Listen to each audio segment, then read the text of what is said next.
என் பெயர் தர்ஷன் கிருஷ்ணா. நான் ஊராட்சி ஒன்றிய துவக்கப்பள்ளி சமத்துவபுரத்தில் 5ஆம் வகுப்பு படிக்கிறேன். நான் காமராஜரை பற்றி கவிதை கூற வந்துள்ளேன்.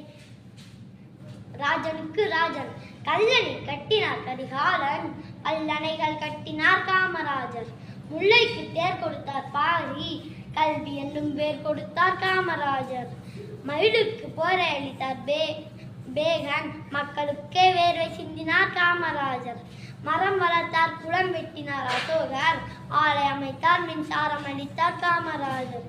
தஞ்சை பெரிய கோவில் சாதித்தார் ராஜராஜ சோழன், விஞ்சும் கல்வி கூடங்கள் போதித்தார் காமராஜர். கம்பீர வீரத்திற்கு சத்ரபதி சிவாஜி, கம்பீர தோற்றத்திற்கு காமராஜர். தூக்கு கயிற்றுடன் நேசம் அது கட்டபொம்மன், 9 ஆண்டு சிறைவாசம் இது காமராஜர்.